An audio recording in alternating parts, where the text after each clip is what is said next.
have any like particular teaching method or technical support that you use in class to keep the attention level from your students high and improve the learning transfer? Of course, there's many strategies and things that I need to use for executive students that I wouldn't use when I teach a younger crowd, perhaps. So some of the things that I do is I understand that executives spend a lot of time on computers and they're typically very technologically savvy. And so we need to adopt that into our classroom to make sure that we may have them understanding that we're just as technologically savvy.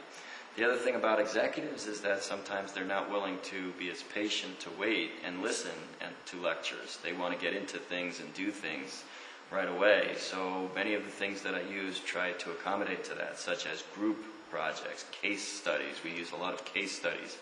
And they go off and they do things in groups because executives can learn from each other, maybe more than they can learn from me. They have lots of experience to bring to the class.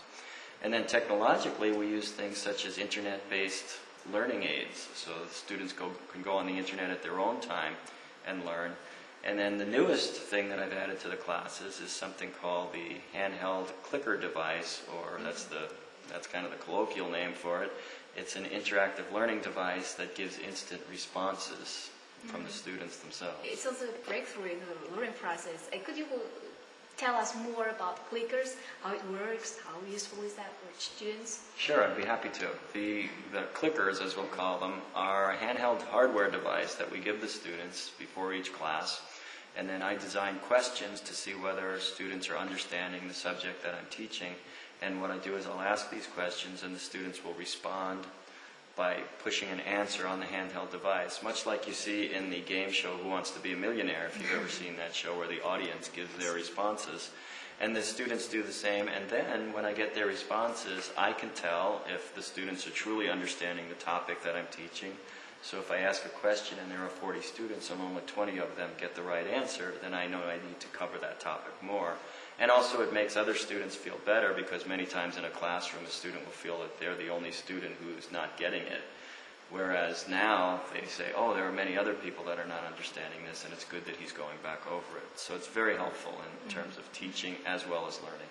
And well, in response to clickers, we're going to have some few comments from students about clickers. Let's check it out.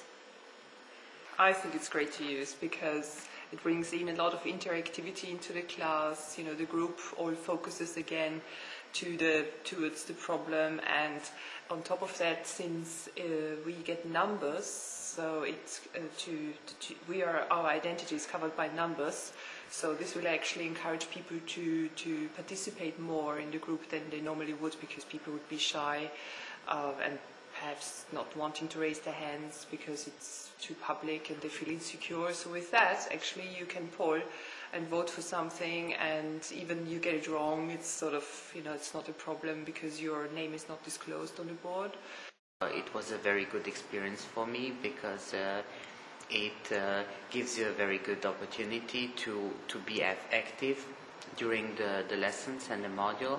So the professor is asking the questions. It's a multiple choice system, and it keeps you really awake and concentrated during the whole lesson. Well, Professor, thank you very much for being with us and sharing your ideas, your thoughts in this model. Thank you very much. I really appreciate it. Sure, my pleasure. Thank you. And that's the end of our discussion on this video podcast. I'm Hanum Salsabiela. Thanks for watching.